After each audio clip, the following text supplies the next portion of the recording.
Hello my little sugar boogers, welcome back to the channel. So today is the big day. Dine Out was officially released. I am so excited to be able to finally present to you Spencer's startup. One of the things I had noticed when I was searching my gallery for all of the pre-made lots for Dine Out, which there are 6 by the way, I kind of noticed that all of them are relatively expensive, and I don't know about you, but my Sims aren't any big ballers. They're definitely no land grabs or any goths for that matter. They're just kind of relatively normal Sims. Bob and Eliza don't have a lot of funds. They had 3 children, and to be honest with you, they just didn't have the means to splurge on Ches Llama or even Hogan's Burger Bar, which is the most cheapest restaurant I think that EA has to offer. And it's priced around like $26,000. So I really wanted to be able to take it upon myself to create a starter restaurant that you guys could go ahead and put into your game immediately once you got Dine Out and just start kind of experimenting with. Because one of the things that you're going to notice, even if you use cheats, even if you go ahead and use Rosebud or whatever, was it Rosebud? Money? Is it Rosebud? Ka-ching?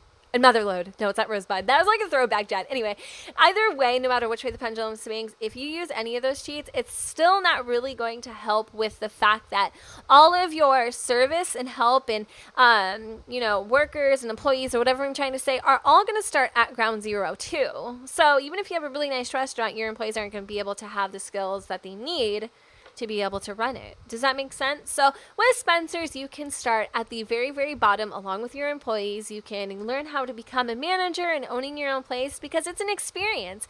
Not only is it quite difficult in itself, it's definitely something that if you want to throw yourself into the fire, you're going to burn. I feel like for me personally, and you probably won't burn, you probably do great, but I honestly was I was flaming. Gosh, what can I tell you in terms of running restaurants and like tips and stuff? I think my biggest thing is starting out small. I definitely could see where it could get a little overwhelming, and it got to the point where I wasn't making any money and my restaurant was a pit. I wasn't using Spencer's. I was actually kind of just freelancing and creating my own little restaurant with just very minimum resources, and I didn't have really a lot of money, and you're gonna need a bare minimum of $6,000 just to be able to have all the necessities to even open up a functioning restaurant. I mean, Lord knows it's not gonna look good or anything, but I mean, just $6,000 starting off. So once the end of this build is finished, you're going to see what a $20,000 starter restaurant looks like, and I challenge you to get it cheaper. I really do, because my main goal originally for Spencer's was to get it down to about $15,000, which I think is an amazing starter price on something that something as large as owning a business, but I think 20 is, respectable, and you're not owning a dump or a dive or something that you probably found underneath your grandmother's toenails. You get what I'm saying? So I love Spencer's because it's kind of like this urban contemporary restaurant with a lot of potential.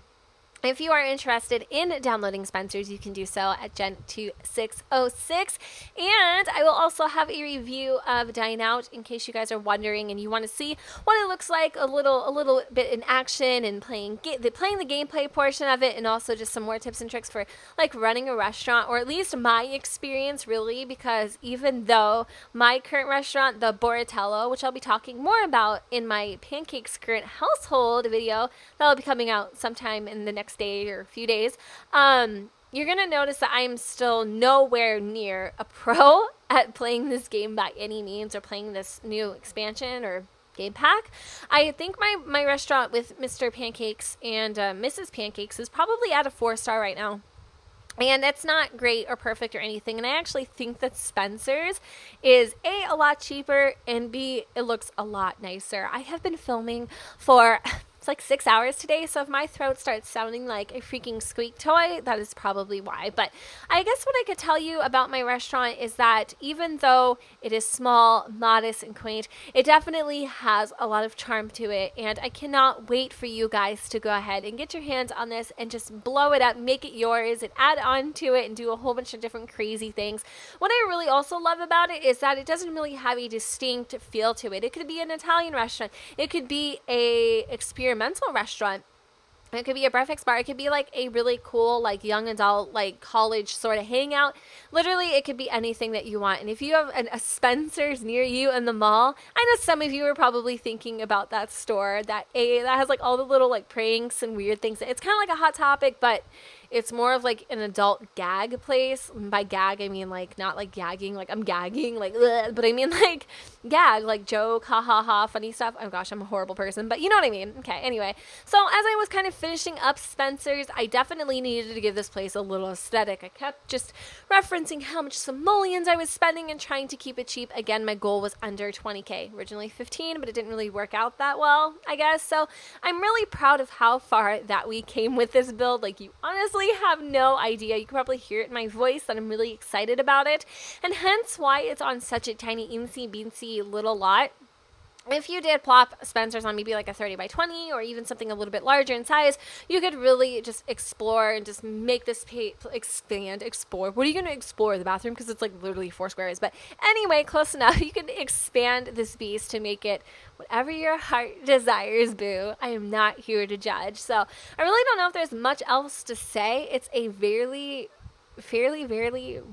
whatever small build. Like, I don't know what else to say. I don't really have a theme or anything else I can really add, other than the fact that creating the decor for this item or this lot was definitely challenging in itself, but I think there's a lot of cool new kitchen Build Buy It objects that you guys are really going to enjoy, and just all the customization that you can do for restaurants in general is really exciting, and I think that is why I also really wanted to put up the speed build in conjunction with the review, because I didn't really get to showcase that too much in the Dine Out review because there's just so much content to put into one video. I honestly didn't want you guys to pluck your ears out, and if you haven't plucked your ears out already because I'm running out of things to say, then you, my friend, are a true gladiator. You are a warrior. But yeah, there's just a lot of fun things to experiment with, so many different customizable options when it comes to the signs, and even when you have like different types of layouts for like the posters and things of that sort, and even when it comes down to just the way that you would play up a kitchen. Like, even though a lot of your Sims aren't going to really see the kitchen, there's just a lot of things to give it that aesthetic that it actually looks like a chef's kitchen, and I think it's really awesome. So all that you really need for being able to open up a restaurant is you need a place for your chef to be able to cook, you need a hostess station, you need a waiter station, and just a few other odds and ends, but honestly those things are pretty expensive.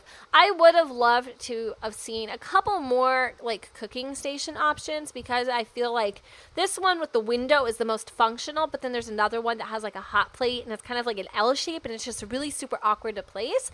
So other than that though, I really do love all of the options and customizable opportunities that this pack gives you, and I feel like even though it is just dining out, it is so much more than that, and it's also so much more than the Sims 3 ever portrayed it to be. So I think it's definitely a pack worth investing in and looking at, and I hope that you guys enjoyed Spencer's, and I hope you enjoyed Dine Out, and I think that's really all that I need to say about this build. I don't really think I have much else. But yeah, like I said, just let me know your favorite thing in the comments down below. What do you love about Dine Out? Will you be more of a restaurant goer, or are you going to own your own restaurant? Like, I want to know literally what you're doing in your game. I want you to drop it down below, because I am so interested in seeing all the ways that you guys play. And the very last thing that we're doing is just kind of finishing up the landscape, which I thought was really important. And again, I packed all of this under $20,000. Let me tell you, that was no easy task. But anyways, thank you guys so much for watching. I hope you all enjoyed. Don't forget to go ahead and comment, rate, and subscribe. Let me know what you guys think in the comments down below where the sun doesn't shine, and I will see you all next time. Bye, guys.